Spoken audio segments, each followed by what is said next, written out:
Hi everyone, I'm Mike, Conrail SD40 guy, and in this video I'd like to talk about the history of this layout, when I built it, how I built it, and where it's located, etc., etc. Construction of this layout began in February of 2001 with the bench work. Hopefully this answers a lot of questions. I keep getting questions on certain things about this layout, so I'm going to try to make some videos to answer questions. So anyway, the bench work is constructed of 2x3s, as you can see, all along through, and 1/2-inch plywood on the top. The main line and the yard all have cork road bed.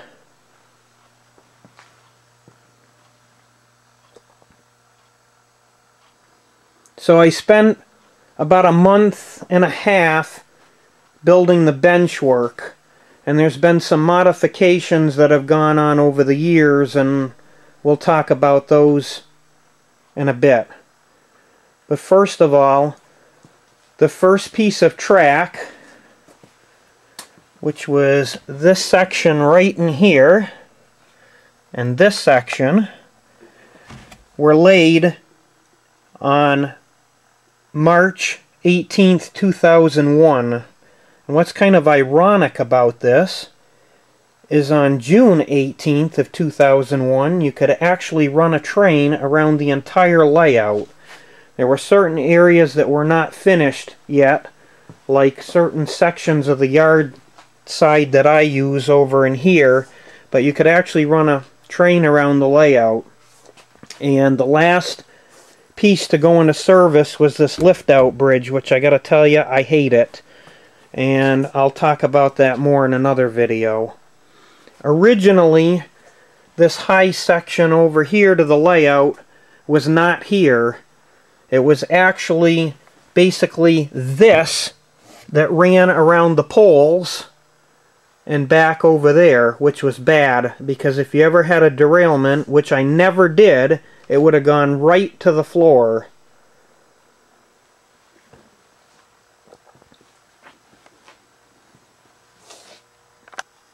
Then after track work was complete, I put together this panel, but it's been updated over time because of DCC.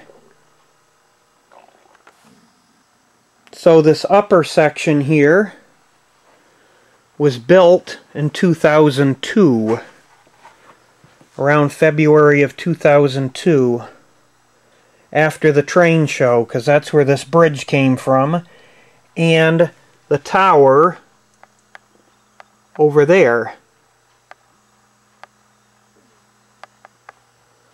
And for several years there wasn't much going on up here on this upper section.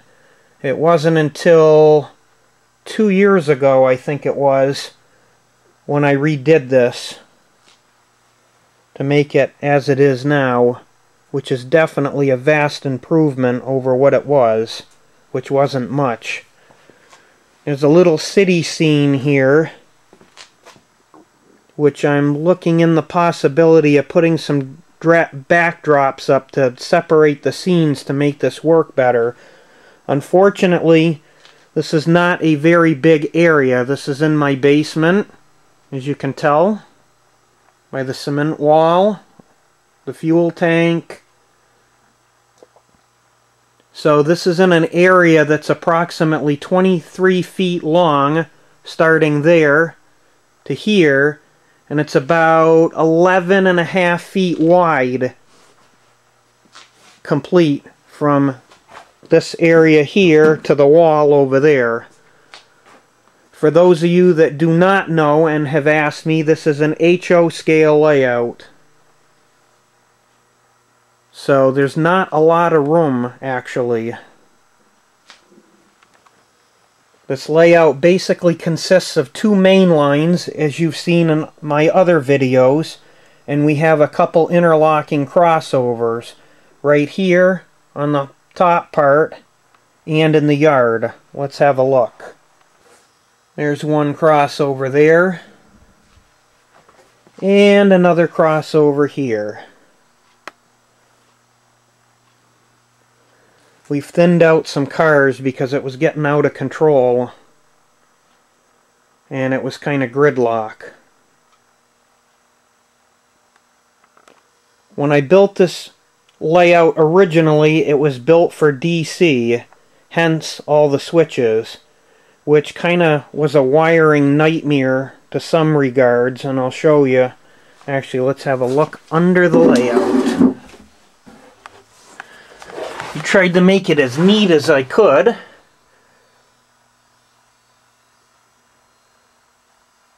And for DC, I have an MRC Control Master 20, and the side that Rich uses is one of these Super Blues.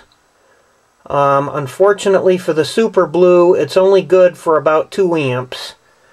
This one, however, is good for over 5 amps, which is nice. And the DCC system that I installed last year, or actually on the 1st of this year. You can see that in my other videos.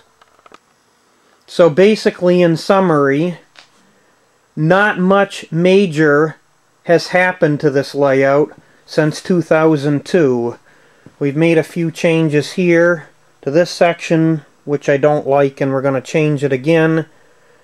And this area here was modified in 2003 slightly. But other than that, the layout has pretty much been the same for that amount of time.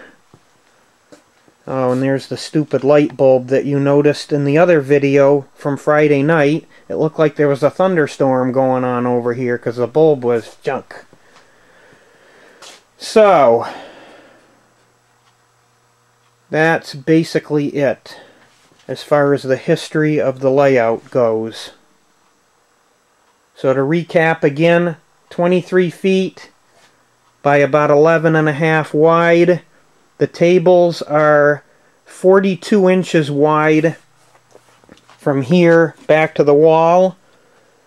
The only one that's a little more narrow is this one here. And I believe it's 36 inches off the floor. Let's measure. Yep. 36 and almost a half. So yeah, pretty much 36 inches off the floor. So, hopefully that answers questions that a lot of you had. And thanks for looking.